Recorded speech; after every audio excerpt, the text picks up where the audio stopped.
नमस्कार मेरे प्यारे शेरनियो, आप सभी का स्वागत है एम क्लास यूट्यूब चैनल पर। आज हम इस वीडियो में क्लास 12th का फिजिक्स यानी कि भौतिक विज्ञान का जो जैक बोर्ड ने अपना ऑफिशियल मॉडल प्रश्न पत्र जारी किया है उसका आपको भाई सॉल्यूशन करवाने वाले हैं। आप इस वीडियो को शुरू से लेकर अंत तक जरूर देखिएगा क्योंकि प्यारे बच्चों काफी क्वेश्चन मॉडल पेपर में से पूछे जाते हैं एनुअल एग्जाम में, तो इसीलिए आपके एग्जाम के लिए ये वीडियो काफी ज्यादा इंपॉर्टेंट होने वाली है। और साथ के साथ यदि आपने अभी तक हमारा व्हाट्सएप ग्रुप ज्वाइन नहीं किया है और ऐप इंस्टॉल नहीं किया है तो दोनों का जो लिंक है वो मैंने डिस्क्रिप्शन बॉक्स में दे रखा है, आप जाकर वहां से ज्वाइन कर लीजिएगा। वहां पर आपको इंपॉर्टेंट क्वेश्चन भाई मिल जाएंगे। और यदि आपका भी सपना है 2025 के अंदर बोर्ड एग्जाम में टॉपर बनने का, तो हमारा वादा है आपको टॉपर बनाने का। तो इसलिए फटाफट डिस्क्रिप्शन बॉक्स में जाइए, व्हाट्सएप ग्रुप और ऐप को इंस्टॉल कर लीजिए। तो स्टार्ट करते हैं प्यारे बच्चों आज के इस पेपर का सॉल्यूशन। देखिएगा कुछ यहां पर आपके सामने निर्देश दिए हुए हैं, इनको भी आप अच्छे से पढ़ लीजिएगा किस टाइप से आपका क्वेश्चन रहने वाला है। ए बी सी और डी 4 खंड में आपका भाई पेपर रहेगा। कुल जो प्रश्नों की संख्या रहने वाली वो रहेगी 48। ठीक है, ये आपको अच्छे से भाई पढ़ सकते हो। हम स्टार्ट करते हैं पहले क्वेश्चन को।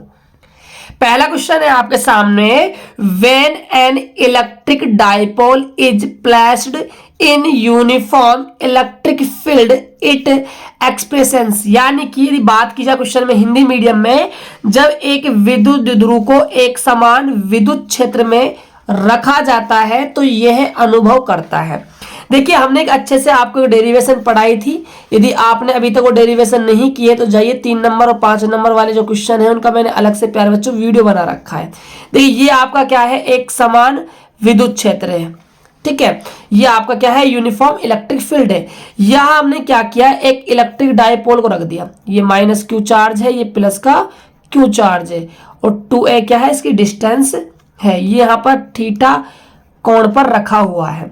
तो हमने अच्छे से वहां पढ़ा है कि जब भी हम किसी भी इलेक्ट्रिक डाइपोल को यूनिफॉर्म इलेक्ट्रिक फील्ड के अंदर रखते हैं तो उस पर जो हमेशा है वो क्या है, एक टॉर्क लगता है, यानी कि बलागुण कार्य करता है। जो एफ नेट होता है, जो कुल बल होता है वो तो होता है 0, जो हमारा टॉर होता है वो कार्य करता है। और वहां पर हमने टॉर का फॉर्मूला निकाला था, टॉर बराबर आया था पीई साइन थीटा, इसका भी फॉर्मूला निकल कर आया था। तो अच्छे से याद रख लीजिएगा, जब भी हम इलेक्ट्रिक डाइपोल को यूनिफॉर्म इलेक्ट्रिक फील्ड के अंदर रखते हैं तो उस पर क्या है, एक बलागुण कार्य करेगा। यदि मान के चलिए ये यूनिफॉर्म इलेक्ट्रिक फील्ड नहीं होता, असमान विद्युत क्षेत्र होता, तो यहां पर बल भी लगता और क्या लगता भाई, बलागुण भी कार्य करता। ये आपके एग्जाम के लिए क्या है, एक्स्ट्रा पॉइंट है, यहां से भी क्वेश्चन बन सकता है। चलिए बात करते हैं सेकंड क्वेश्चन की। देखिएगा ध्यान से, 2 charge spare are separated by a distance d, exert a force F on each author if charge are double and distance between them is double then the force is, यानी कि 2 आवेश वाले गोले एक दूसरे पर d दूरी पर एक दूसरे पर F बल लगाते हैं। देखिए ये क्या है, 2 गोले हैं, ये आपके गोले हैं और बीच की जो डिस्टेंस है क्या है, इनकी मध्य की दूरी d है। इस पर मान लीजिए चार्ज है Q1, इस पर चार्ज है Q2। तो स्टार्टिंग में कूलाम बल लगेगा F बराबर में K Q1 Q2 बटा में दूरी का स्क्वायर, दूरी कितनी है d का स्क्वायर। अब आपने क्या किया, यदि आवेशों को आपने दुगुना कर दिया, यानी चार्ज कर दिया आपने डबल, ठीक है, और जो डिस्टेंस है वो भी क्या कर दिया आपने भाई, डबल कर दी। तो बल के बारे में आपसे पूछ रहा है, तो देखिएगा ध्यान से। अब जो आपके आवेश है वो Q1 ना रहे, क्या है 2Q1 है, यहाँ पर 2Q2 है और बीच की जो डिस्टेंस है वो 2d है। अब हम बात करें बल की, तो फॉर्मूला लगाएंगे कुलाम्स लॉ से, F बराबर में K, नया बल मान लेते हैं हम, क्या है F डैश है K। Q1 कितना है हमारे पास 2Q1 और Q2 कितना है 2Q2 अपॉन में d का स्क्वायर, d कितना है 2d, स्क्वायर कर देंगे। देखिएगा यहां से 4K Q1 Q2 अपॉन में 4d स्क्वायर, 4 से आपका 4 कैंसिल आउट हो जाएगा। F डैश जो है आपका K Q1 Q2 अपॉन में क्या हो जाएगा, d स्क्वायर हो जाएगा। ये तो क्या बन गया आपका भाई, F बन गया। तो जो नया बल है वो भी कितना लगेगा, F ही लगने वाला है, मतलब कोई चेंज नहीं आएगा। तो यहाँ पर आपका जो फर्स्ट ऑप्शन है वो आपका सही हो जाएगा। अगला प्रश्न देखिएगा, the electrostatic potential of the perpendicular bisector due to an electric dipole is, यानी कि विद्युत द्विध्रुव के कारण लंबसमद्वि भाजक पर स्थिर विद्युत विभव खालिस्तान होता है। देखिए हमने कि डेरिवेशन पढ़ाया था आप सभी को। मान चलिए इलेक्ट्रिक डाइपोल है, यहां पर कोई क्या है, पॉइंट पी है, तो इलेक्ट्रिक डाइपोल के कारण यहां पर जो आपका विभव निकल कर आया था उसका फॉर्मूला था V बराबर में के पी कॉस थीटा अपॉन में आर का स्क्वायर, ये हमारा फॉर्मूला आया था। अब देखिए ये क्या है, परपेंडिकुलर है, यानी कि लंबसमद्वि भाजक करता है। लंबसमद्वि भाजक करने का मतलब है यहां पर जो आपका एंगल है वो कितना है भाई, 90 डिग्री है।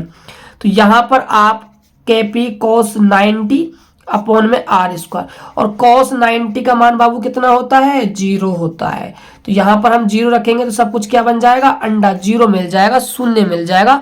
ऑप्शन नंबर आपका ए हो जाएगा। अगला प्रश्न देखिएगा, the capacity of the parallel plate capacitor increase when, यानी कि जो आपका समांतर पट्टी का संधारित्र है उसकी जो धारिता है कब बढ़ जाती है। तो धारिता का फॉर्मूला होता है सी बराबर A epsilon naught epsilon R upon में डी, ये हमारा धारिता का भाई फॉर्मूला होता है कैपेसिटी का, राइट। अब देखिएगा ध्यान से, area of the plate in decrease, area को आप घटाते हो तो धारिता बढ़ेगी नहीं, क्योंकि एरिया जो है वो धारिता क्या है भाई, समानुपाती है, ये ऑप्शन नहीं हो सकता। Area of the plate in increase, यदि आप एरिया बढ़ाते हो तो धारिता बढ़ जाएगी, ये बात बिल्कुल सही है।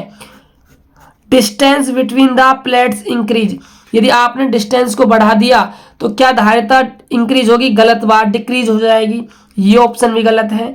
तो यहां पर आपका जो बी ऑप्शन है वो आपका भाई बिल्कुल सही जवाब चला जाएगा।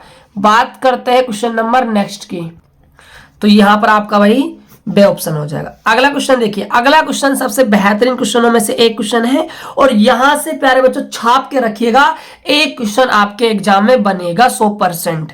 क्वेश्चन क्या है, Kirchhoff junction rule is based on conservation of, यानी कि किरचॉफ का जो संधि नियम है वो किसके संरक्षण पर आधारित है। देखिए जो किरचॉफ है इन्होंने दो नियम दिए, फर्स्ट लॉ और सेकंड लॉ, ठीक है। जो पहला नियम है इसको कहता है प्रथम नियम या फिर संधि बिंदु का नियम, ठीक है। ये जो आधारित होता है ये होता है आवेश संरक्षण पर, और जो किरचॉफ का सेकंड नियम है ये होता है ऊर्जा संरक्षण पर आधारित। अब आपसे संधि नियम पूछा है तो संधि नियम की बात कर रहा है, मतलब फर्स्ट लॉ की बात कर रहा है। ये आपका जो आधारित है भाई चार्ज पर, आवेश पर आधारित है। ऑप्शन नंबर आपका बे हो जाएगा। अगला प्रश्न देखिएगा, अगला प्रश्न है the resistivity of material of a conductor depends on, यानी कि किसी चालक के पदार्थ की प्रतिरोधकता निर्भर करती है। याद रखिएगा प्यारे साथियों, जो चालक की जो पदार्थ की जो प्रतिरोधकता है ये हमेशा डिपेंड रहती है भाई टेम्परेचर पर। किस पर रहती है, टेम्परेचर पर ये हमेशा डिपेंड रहती है। यदि किसी पदार्थ का आप टेम्परेचर बढ़ाते हो, ठीक है, टेम्परेचर आप इंक्रीज करते हो, तो जो प्रतिरोधकता है वो भी क्या है भाई, बढ़ जाती है।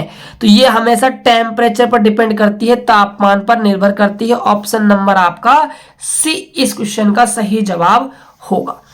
अगला प्रश्न देखिएगा, आपसे पूछा है ए मूविंग चार्ज प्रोड्यूस्ड, यानी कि गतिमान चार्ज जो है वो उत्पन्न करता है। देखिए मान के चलिए कोई आपका चार्ज है क्यों, ये क्यों चार्ज जो है वो दो तरीके से रह सकता है। एक तो है भाई रेस्ट कंडीशन में, रेस्ट कंडीशन, और एक है मूविंग कंडीशन।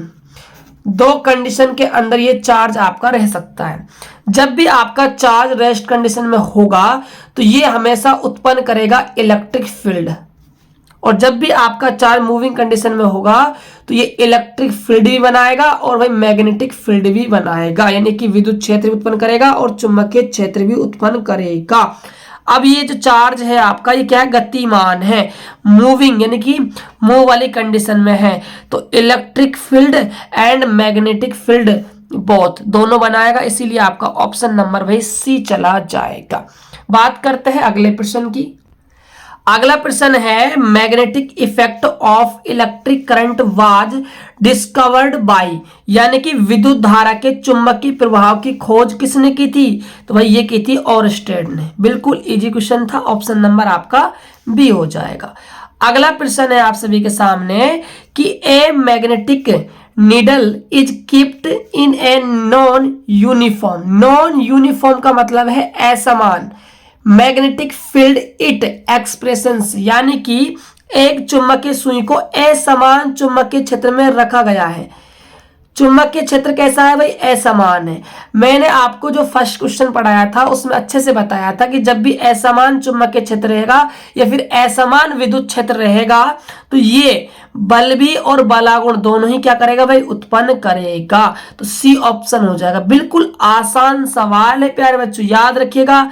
असमान विद्युत क्षेत्र हो, असमान चुंबकीय क्षेत्र हो तो बल भी उत्पन्न करेगा और बलागुण भी उत्पन्न करेगा। यदि समान विद्युत क्षेत्र या फिर समान चुंबकीय क्षेत्र है तो ये हमेशा उत्पन्न करेगा बल आघूर्ण, बल उत्पन्न नहीं करेगा उस कंडीशन में। ठीक है, चलेगा। अगला प्रश्न देखिएगा। अगला प्रश्न है for which of the following is magnetic susceptibility negative, यानी कि निम्नलिखित में से किसके लिए चुंबकीय सुग्राहिता ऋणात्मक है? चुंबकीय सुग्राहिता की बात हुई है तो देखिए जो चुंबकीय सुग्राहिता होती है वो नेगेटिव पाई जाती है और पॉजिटिव भी पाई जाती है। नेगेटिव किसके अंदर पाई जाती है? तो ये पाई जाती है डाई मैग्नेटिक मेटल्स के अंदर ये पाई जाती है। और जो पॉजिटिव की बात की जाए तो पॉजिटिव जो है वो पैरामैग्नेटिक और फेरामैग्नेटिक इनके अंदर पाई जाती है। ठीक है, तो ऋणात्मक की बात हुई तो डायमैग्नेटिक यानी कि प्रतिचुंबकीय पदार्थ इसका सही आंसर हो जाएगा। प्रतिचुंबकीय पदार्थ जो सुग्राहिता है वो हमेशा ऋणात्मक पाई जाती है। अगला प्रश्न देखिएगा Lenz law is according with, तो देखिएगा ध्यान से इसका आंसर क्या होने वाला है। तो लेंज का जो नियम है वो निम्नलिखित के अनुसार है। तो जो लेंज का नियम है वो ऊर्जा संरक्षण नियम पर आधारित है। ऑप्शन नंबर आपका बी हो जाएगा। अगला क्वेश्चन है unit of self induction is, जो स्वयं प्रेरण है इसकी इकाई क्या होती है? इसका मात्रक क्या है भाई? स्वयं प्रेरण का मात्रक होता है हेनरी। देखिए एक तो होता है स्वयं प्रेरण यानी कि सेल्फ इंडक्शन और एक होता है अन्योन प्रेरण यानी कि म्यूचुअल इंडक्शन। तो इन दोनों की जो यूनिट है वो हमेशा याद रखिएगा क्या है भाई? हेनरी है, हेनरी है। ठीक है, चलिएगा। अगला प्रश्न है what is the resistance of a capacitor in A DC circuit, यानी कि डीसी परिपथ में संधारित्र की प्रतिघात क्या होगी? देखिएगा ध्यान से, जो संधारित्र की जो प्रतिघात होती है एक्सी से हम डिनोट करते हैं, इसका फॉर्मूला होता है 1/ओमेगा c। यहां से ओमेगा की वैल्यू आप निकालते हो तो ओमेगा का सूत्र हो जाएगा 2πfc। तो ये एक्सी का जो सूत्र बन गया वो बन जाएगा 1/2πfc। अब देखिए जो एफ है ये है आवर्ती। यदि हम बात करें डीसी करंट की आवर्ती की तो डीसी की जो आवर्ती होती है वो होती है प्यारे बच्चों 0। तो यहां से हम 0 वैल्यू जमाते हैं एफ की तो 1/0 का मतलब होता है इनफाइनेट अनंत। तो ऑप्शन नंबर आपका भाई बी हो जाएगा। यदि प्यारे बच्चों आपका भी सपना है कि हम फिजिक्स के अंदर 100 में से 100 नंबर लाना चाहते हैं तो आज ही आप हमारा संजीवनी जो गैस पेपर है, संजीवनी गैस पेपर बच्चों आप परचेज कर सकते हो। संजीवनी गैस पेपर एक ऐसा गैस पेपर है जो आपको भाई 100 में से 100 नंबर की गारंटी देता है। यदि आप इस पेपर को अच्छे से तैयार कर लेते हो विद सॉल्यूशन, आपको यहाँ पर इस गैस पेपर के अंदर भाई सॉल्यूशन साथ में मिलेगा। यदि आपको भी गैस पेपर लेना है तो डिस्क्रिप्शन बॉक्स के अंदर ऐप का लिंक है, वहां आप जाकर भाई ऐप पे से परचेज कर सकते हो। यदि आपको कोई भी इंक्वायरी चाहिए संजीवनी गैस पेपर को लेकर तो आप 9024796410 पर आप भाई कॉल कर सकते हो और आप जो भी आपके मन में डाउट है वो आप पूछ सकते हो। चलिएगा अगले प्रश्न की बात करते हैं। अगला प्रश्न है the transformation ratio of step transformer, यानी कि स्टेप ट्रांसफार्मर का परिवर्तन अनुपात क्या है? देखिए जो परिवर्तन अनुपात है, इसका जो फॉर्मूला होता है वो होता है NS/NP, यानी कि सेकेंडरी कोइल में नंबरों की संख्या और प्राइमरी कोइल में नंबरों की संख्या यानी फेरों की संख्या होती है। ठीक है, यदि स्टेप ट्रांसफार्मर की बात की जाती है, फॉर्मूला होता है जो NS है अपॉन जो NP है। स्टेप ट्रांसफार्मर के अंदर इनका जो वैल्यू है हमेशा 1 से बड़ा होता है। जो परिवर्तन अनुपात है वो हमेशा क्या है, 1 से बड़ा होता है, यानी कि मोर देन क्या होता है, 1 होता है।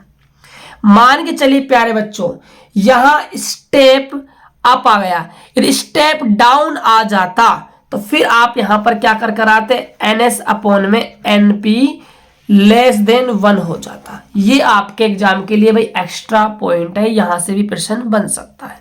चलिए अगला प्रश्न है, सुटेबल फॉर डिसइंफेक्टिंग वाटर, यानी कि जल को कीटाणु रहित करने के लिए उपयुक्त है।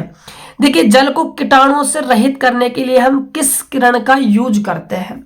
देखिए आप सभी ने आरओ देखा होगा, आरओ जो पानी को साफ करता है, ठीक है, वहां उसके ऊपर लिखा होता है यूवी प्रोटेक्शन, ये वहां पर भाई लिखा होता है। यूवी का मतलब है अल्ट्रा वायलेट रे, यानी कि पराबैंगनी किरणें। तो वहां पर यूज किया जाता है पानी को, यानी कि जल को कीटाणु रहित करने के लिए हम यूज करते हैं अल्ट्रावायलेट रे का, यानी पराबैंगनी किरणों का। तो इसीलिए आपका यहां पर ऑप्शन नंबर यहां पर सी सही चला जाएगा। बात करते हैं प्यारे बच्चों अगले प्रश्न की।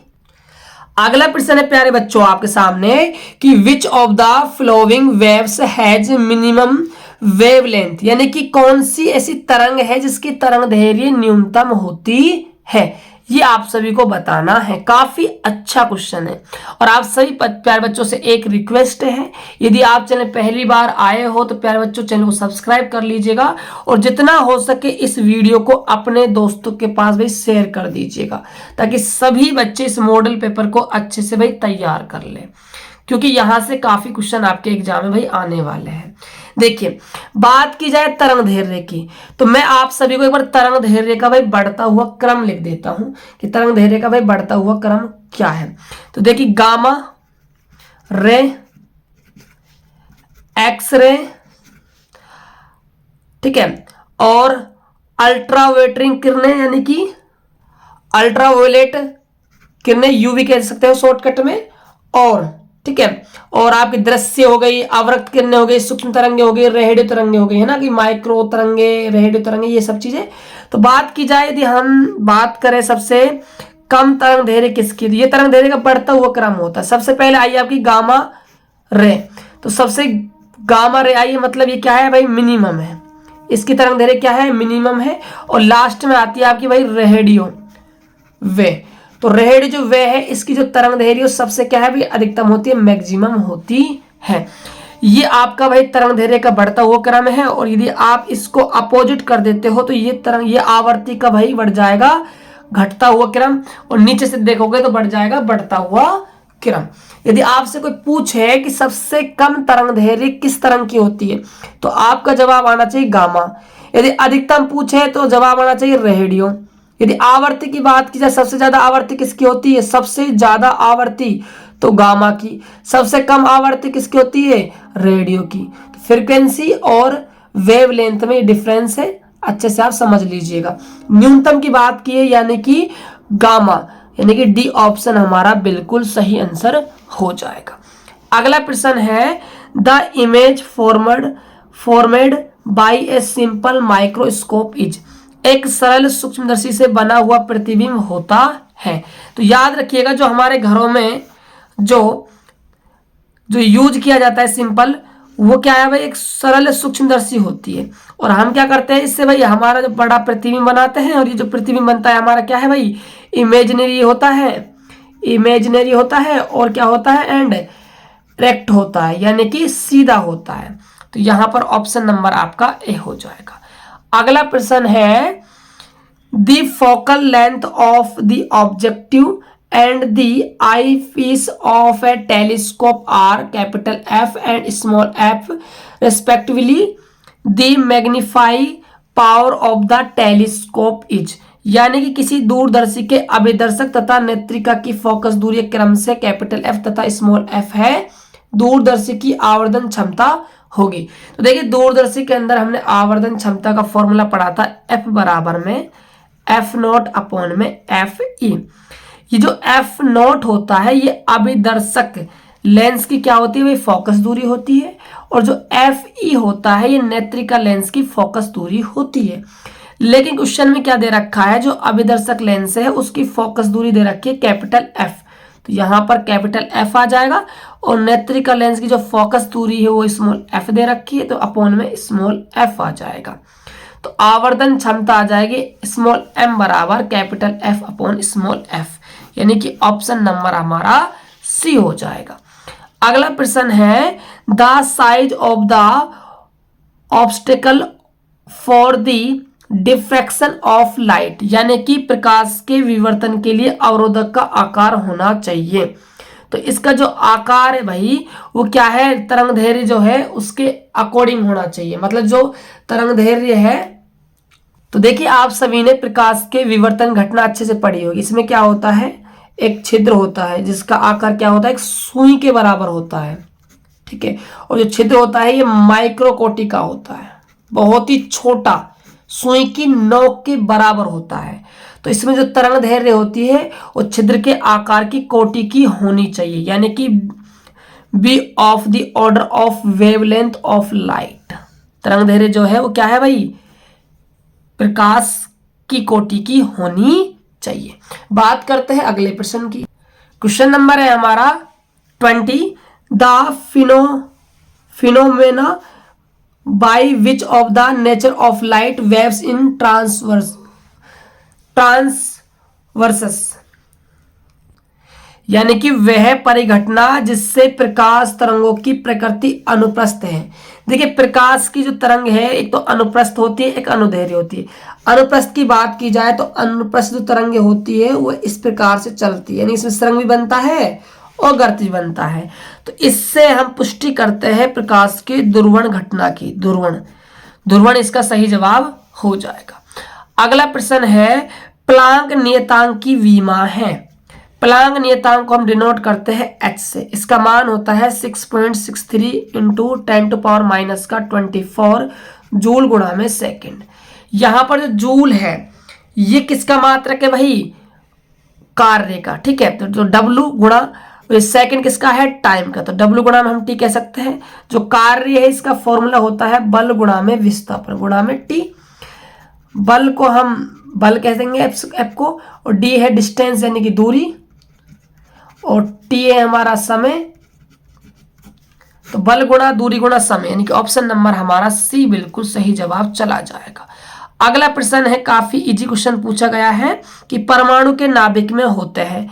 तो परमाणु के नाभिक में पाए जाएंगे प्रोटॉन और भैया न्यूट्रॉन, ऑप्शन नंबर आपका बी हो जाएगा। अगला क्वेश्चन देखिएगा ध्यान से, if a radioactive atom emits gamma radiation its atomic number, यानी कि क्या है, एक आपका रेडियो परमाणु है जिससे क्या है भाई गामा किरणें बाहर निकल रही है। तो परमाणु जो क्रमांक है उसमें किस प्रकार से चेंज होगा ये आपसे पूछा जा रहा है। देखिएगा ध्यान से समझ लीजिएगा, एक तो अल्फा कण बाहर निकलता है, एक बीटा निकलता है, एक गामा निकलता है। जब भी अल्फा कण उत्सर्जित होता है तो जो आपका एटॉमिक नंबर है वो दो कम हो जाता है, और जब आपका बीटा कण उत्सर्जित होता है तो एटॉमिक जो नंबर है वो 1 बढ़ जाता है, और जब आपका गामा विकिरण उत्सर्जित होती है तो जो एटॉमिक नंबर है वो नो चेंज रहता है, उसमें कोई भी बदलाव नहीं होता है। इसको आप अच्छे से समझ लीजिएगा। तो ऑप्शन 1, ऑप्शन 2, ऑप्शन 3 नहीं होगा, ऑप्शन नंबर आपका होगा 4D। तो इसमें आपका ऑप्शन हो जाएगा डी, नहीं बदलता है। अगला है पी टाइप अर्धचालकों में कैसी अशुद्धि मिली होती है। देखिए 2 प्रकार के आपके सेमीकंडक्टर होते हैं, एक तो पी और एक होता है एन। पी प्रकार के जो अर्धचालक होते हैं इनमें जो अशुद्धि मिली होती है वो त्रिसंयोजी, और एन प्रकार के अर्धचालकों में जो अशुद्धि मिली होती है वो पंच संयोजी होती है। तो यहाँ पर त्रिसंयोजी यानी कि with valency of 3। Option number आपका ए हो जाएगा। अगला प्रश्न देखिएगा, पीएन संधि डायोड के हासी परत में होते हैं। तो देखिए जो आपका पीएन संधि डायोड होता है, ये आपका जो पीएन संधि डायोड होता है पी और एन, तो यहां पर क्या है, एक परत बन जाती है जिसे हम क्या कहते हैं, हासी परत कहते हैं। तो इस हासी परत के अंदर ना तो आपके इलेक्ट्रॉन होते हैं, ना ही आपके भाई होल्स होते हैं। ठीक है, तो यहां पर न इलेक्ट्रॉन न रिक्तिकाएं, होल्स को भैया रिक्तिकाएं कहा जाता है। चलिएगा, तो ये थे भाई आपके 25 एमसीक्यू जो समाप्त हुए। अब हम बात करते हैं आपके वेरी शॉर्ट टाइप वाले क्वेश्चनों की, और साथ के साथ हम न्यूमेरिकल क्वेश्चनों को भी देखने वाले हैं। देखिएगा, यदि किसी आवेश को घेरने वाली गॉसीय सतह की त्रिज्या आदि कर दी जाए तो गॉसीय सतह से होकर गुजरने वाले विद्युत फ्लक्स कैसे बदल जाएगा। नो चेंज रहेगा भाई, नहीं बदलेगा, क्योंकि जो विद्युत फ्लक्स है वो आकार आकृति पर निर्भर नहीं करता है गॉसीय सतह की पे। ठीक है, विद्युत क्षेत्र रेखा कभी भी एक दूसरे को काटती क्यों नहीं है, क्योंकि कटान बिंदु पर दो विद्युत क्षेत्र दिशाएं हो जाएगी जो कि संभव नहीं है। विद्युत चुंबकीय प्रेरण क्या है, तो विद्युत चुंबकीय प्रेरण क्या है भाई, जब किसी कुंडली में हम जो विद्युत चुंबकीय बल रेखा है उनकी संख्या में बदलाव करते हैं तो क्या है, चुंबकीय फ्लक्स बदलता है, और ये बार बार ये चुंबकीय फ्लक्स जो बदलता है इसी घटना को क्या कहते हैं, हम विद्युत चुंबकीय प्रेरण घटना कहते हैं। बात करते हैं अगले प्रश्न की। अगला प्रश्न है, विद्युत चुंबकीय तरंगों के कुछ गुण लिखिए, प्रकाश के सुसंगत स्रोत क्या है, अध्यारोपण का सिद्धांत समझाइए। और बात करें हम क्वेश्चन नंबर 32 की, ये आपका भाई एक न्यूमेरिकल क्वेश्चन है, इसको मैं करवाऊंगा आप सभी को, ध्यान दीजिएगा। देखिए, दो कणों का जो संवेग है वो बराबर है। मान के चलिए पहला कण का संवेग p1 है और दूसरे कण का संवेग क्या है, p2। ये दोनों क्या है आपस में भाई बराबर, ये दिया हुआ है। उनके डी बोगली तरंगदैर्घ्य का अनुपात क्या है, तो पहले की तरंगदैर्घ्य हम मान लेते हैं λ1 और दूसरे की मान लेते हैं λ2। अनुपात पूछा जा रहा है, तो फॉर्मूला होता है p बराबर में h अपॉन में लैम्बडा। यहां से मैं लैम्बडा निकालूंगा तो हमारा फॉर्मूला बन जाएगा h अपॉन में p। पहले के लिए बात कर रहे हैं तो तरंगदैर्घ्य λ1 और ये h आपका भाई कांस्टेंट है, प्लांक नियतांक, ये तो h ही रहने वाला है, संवेग p1। Equation number first, λ2 h upon में p2। इक्वेशन नंबर सेकंड, तो λ1 अपॉन में λ2, यानी कि समीकरण 1 में हमने समीकरण 2 का भाग लगा दिया। तो यहां से क्या होगा, h अपॉन में p1 अपॉन में h अपॉन में p2। h से आपका h कैंसिल आउट हो जाएगा, p2 आपका ऊपर चला जाएगा, p1 आपका नीचे आ जाएगा। ये दोनों ही आपस में बराबर है, इनको हम p मान लेते हैं। तो p बटा में p से p कैंसिल आउट, 1 बटा में 1। तो यानी कि जो अनुपात है तरंगदैर्घ्य का λ1 अनुपात λ2, वो आपका 1 अनुपात भाई 1 निकल कर आ जाएगा। ऐसे आपको भाई इस क्वेश्चन को करना था। अगला प्रश्न देखिएगा, क्वेश्चन नंबर है 33। ये भी आपका भाई एक न्यूमेरिकल क्वेश्चन है। देखिएगा, 2.3 इलेक्ट्रॉन वोल्ट का अंतर एक परमाणु में दो ऊर्जा स्तरों को अलग करता है। देखिए यहां पर क्या है, दो ऊर्जा स्तर है। एक ऊर्जा स्तर आपका मान के चलिए आप अपना क्या है, E1 है, और दूसरा ऊर्जा स्तर है हमारा E2। तो इन दोनों ऊर्जा स्तरों का जो अंतर है ऊर्जा का, E2 माइनस E1, वो कितना दे रखा है भाई, 2.3 इलेक्ट्रॉन वोल्ट है, 2.3 इलेक्ट्रॉन वोल्ट। और जो अंतर है इसको हम ऊर्जा का अंतर कहते हैं, डेल ई से हम इसको प्रेजेंट करते हैं। तो ये जो डेल ई है ये हमारा बराबर है 2.3 इलेक्ट्रॉन वोल्ट के। तो इसका फॉर्मूला होता है एच न्यू बराबर में 2.3 इलेक्ट्रॉन वोल्ट। अब इलेक्ट्रॉन वोल्ट को हम सबसे पहले बदलेंगे जूल में। तो 2.3 को हम किससे गुणा कर देंगे, इलेक्ट्रॉन के आवेश से, 1.6 इंटू 10⁻⁻19 जूल। यहां से हमें आवर्ती निकालने। देखो जब परमाणु ऊपरी से निचले स्तर पर संक्रमण करता है तो उत्सर्जित विकिरण की आवर्ती क्या होगी, तो न्यू का मान निकालना है। तो 2.3 गुणा 1.6 इंटू 10⁻⁻19 जूल, डिवाइड करेंगे हम एच है प्लांक नियतांक, इसका मान होता है 6.63 गुणा 10⁻⁻34। अब आप इसको अच्छे से भाई सोल्व कर लेना। इसका जो आंसर आने वाला है वो 5.5 गुणा 10⁻14 हर्ट्ज आवर्ती का मान निकल कर आ जाएगा। चलिए बात करते हैं अगले प्रश्न की। क्वेश्चन नंबर है 34। एन टाइप और पी टाइप के सेम कंडक्टर में अंतर लिखना है। ऊर्जा बैंड आरेख की सहायता से कंडक्टर, इंसुलेटर और अर्धचालक के बीच अंतर बताना है। बहाव वेग क्या है? बहाव वेग का मतलब है अपवहन वेग। बहाव वेग के विचार का उपयोग कर कंडक्टरों के ओम नियम स्थापित कीजिए। जितने भी लॉन्ग क्वेश्चन है प्यारे बच्चों, सब क्वेश्चनों को मैंने अलग से वीडियो बना रखा है, आप चैनल पर जाइएगा, अच्छे से वहां पर देख लीजिएगा। अगला है चुंबकीय क्षेत्र रेखाएं क्या है, उनकी प्रमुख विशेषताएं दीजिए। अगला है फोटो इलेक्ट्रिक प्रभाव। फोटो इलेक्ट्रिक प्रभाव का मतलब है यहाँ पर प्रकाश विद्युत प्रभाव की बात कर रहा है। प्रकाश विद्युत प्रभाव की बात कर रहा है, ठीक है। ये आप कर लेना अच्छे से। पदार्थ तरंगों से क्या अभिप्राय है, ये भी आप कर लेना। बात करें हम क्वेश्चन नंबर 40, जो आपका 40 क्वेश्चन है, ये भाई थोड़ा सा क्या है, इसमें भाई गलती है, हम कह सकते हैं रॉन्ग क्वेश्चन है। क्वेश्चन क्या है भाई, अधूरा है। यहां पर आप इस क्वेश्चन के अंदर ऐड कर लीजिएगा MN, यानी कि नाभिक का द्रव्यमान नहीं दिया हुआ है। तो इस क्वेश्चन के अंदर आप सभी बच्चे नाभिक का द्रव्यमान लिख लीजिएगा। नाभिक का द्रव्यमान होगा 14.00307 U। यहां पर क्वेश्चन के अंदर क्या है, मिस्टेक है। आप यहां पर ये द्रव्यमान लिख लेते हो तो क्वेश्चन पूरा हो जाएगा। अब आप इस क्वेश्चन को आसानी से भी कर सकते हो। मेगा इलेक्ट्रॉन वोल्ट में नाइट्रोजन नाभिक 7N14 की बंधन ऊर्जा का पता लगाइए। तो देखिए इस क्वेश्चन को हम कैसे सोल्व करेंगे, देखिएगा ध्यान से। आपको क्या दिया हुआ है, सबसे पहले लिख लीजिए आप गिवन डाटा। क्या डाटा आपको दिया हुआ है? आपको नाभिक का द्रव्यमान दिया हुआ है 14.00307 U, ठीक है।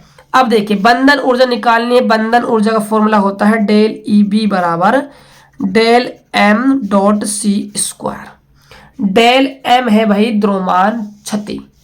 द्रव्यमान क्षति का फॉर्मूला होता है डेल M बराबर ZMP प्लस में A माइनस ZMN माइनस का कैपिटल M और N, नाभिक का द्रव्यमान, यानी कि प्रोटॉन का द्रव्यमान प्लस में न्यूट्रॉन का द्रव्यमान और माइनस कर देंगे परमाणु का द्रव्यमान, जो एटम हमें दिया हुआ है, ठीक है। अब देखिए जो MP होता है, MP का मतलब है मास ऑफ प्रोटॉन। प्रोटॉन का जो द्रव्यमान होता है वो होता है 1.0072825 U। ये आपको भाई खुद से याद रखना पड़ेगा, ठीक है। और जो न्यूट्रॉन होता है इसका द्रव्यमान होता है 1.0086665 U होता है, ठीक है। अब देखिएगा, अब आपका 7N14 ये आपका नाभिक है। बात की जाए यहां पर Z, तो Z का मान कितना है यहां पर 7। बात की जाए यहां पर N होता है न्यूट्रॉन। न्यूट्रॉन संख्या निकालते हैं, परमाणु संख्या में से हम घटा देते हैं परमाणु क्रमांक को, ठीक है। यानी द्रव्यमान संख्या में से हम परमाणु संख्या को घटा देते हैं। तो परमाणु संख्या तो है 7 और द्रव्यमान संख्या है 14। 14 माइनस का 7 करेंगे तो यहां से मिल जाएगा हमें 7, ठीक है। आगे देखिएगा डेल M बराबर में Z, तो कितने भाई परमाणु हैं, 7, परमाणु क्रमांक 7 है। MP, तो MP कितना है 1.00782 प्लस, और न्यूट्रॉन कितने हैं भाई संख्या में 7, और न्यूट्रॉन द्रव्यमान कितना है 1.0086665 माइनस MN, नाभिक का द्रव्यमान कितना दे रखा है 14.00307 U, ठीक है। अब आप इसको अच्छे से भाई कैलकुलेट कर लीजिएगा, और कैलकुलेट यदि आप इसको करते हो तो जो आपका फाइनल आंसर मिलेगा डेल M का, वो आपको मिलने वाला है 0.112356 U। ये आपके पास भाई द्रव्यमान क्षति आ जाएगी। अब आपको निकालनी है बंधन ऊर्जा डेल EB बराबर में, तो 0.112356 U गुणा में C², तो 0.112356 UC²। आपको जो बंधन ऊर्जा लानी है वो मेगा इलेक्ट्रॉन वोल्ट में लानी है, ठीक है। तो एक UC का मान जानते हैं हम 931.5 मेगा इलेक्ट्रॉन वोल्ट होता है। तो हम इसको गुणा कर देंगे 56 को 931.5 मेगा इलेक्ट्रॉन वोल्ट से। जब आप इसको गुणा करोगे तो आपको फाइनल जो आंसर मिलेगा वो मिलेगा 104.6596 मेगा इलेक्ट्रॉन। ये आपकी भाई बंधन ऊर्जा निकल कर आ जाएगी।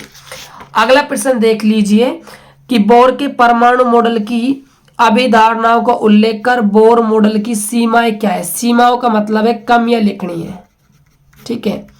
अगला है एक आवेशित संधारित्र में संग्रहित ऊर्जा के लिए एक व्यंजक ज्ञात करना है। ऊर्जा आती है ना U बराबर हाफ CV स्क्वायर, है ना, वो फॉर्मूला आपको भाई निकालना है। अगला प्रश्न देखिएगा। अगला प्रश्न आप देख सकते हो, गॉस के नियम द्वारा किसी बिंदु पर समान रूप से आवेशित गोलीय खोल के कारण विद्युत क्षेत्र की तीव्रता ज्ञात कीजिए। कहां पर? खोल के बाहर, खोल की सतह पर, खोल के अंदर। और साथ ही साथ आपको ग्राफ भी दर्शाना है। व्हीटस्टोन ब्रिज क्या है? व्हीटस्टोन ब्रिज की संतुलन स्थिति प्राप्त कीजिए। क्वेश्चन मैंने भाई आपको करवा रखा है, आप जाकर देख लीजिएगा। और जो क्वेश्चन नंबर 45 है ये भी भाई आपको मैंने करवा रखा है। और किसी ट्रांसफार्मर के सिद्धांत बनावट कार्य प्रणाली का वर्णन कीजिए। ट्रांसफार्मर की कोड पटलित क्यों किया जाता है? अगला है तरंगाग्र और माध्यमिक तरंगिकाओं को परिभाषित कर हाइगन के सिद्धांत के आधार पर प्रकाश के अपवर्तन का नियम स्थापित करें। नामांकित आरेख की सहायता से प्रत्यावर्ती धारा जनित के सिद्धांत, संरचना और कार्य प्रणाली का वर्णन कीजिए। बच्चों ये थे आपके भाई 48 मॉडल पेपर के अंदर जो क्वेश्चन थे, उनको हमने अच्छे से भाई आप सभी को समझा दिए हैं। आई होप कि आपको इस मॉडल पेपर का जो सॉल्यूशन है वो समझ में आ गया होगा। यदि प्यारे बच्चों वीडियो अच्छा लगा हो तो वीडियो को लाइक कर दीजिएगा, और चैनल पहली बार आए हो तो चैनल को सब्सक्राइब भी कर लीजिए, क्योंकि हमारे इस चैनल पर आप सभी के लिए अब कंटिन्यू प्यारे बच्चों आपके एग्जाम के लिए वीडियो आएगा, जो आपको भाई 100 में से 100 नंबर का आपका सपना है, और आपका सपना है कि जैक बोर्ड को टॉप करना है तो आप जरूर करोगे। तो साथ ही साथ प्यारे बच्चों डिस्क्रिप्शन बॉक्स में व्हाट्सएप ग्रुप और ऐप का लिंक दिया हुआ है, जाकर आप ज्वाइन कर लीजिएगा। मिलते हैं और एक बेहतर वीडियो में, तब तक के लिए जय हिंद, वंदे मातरम।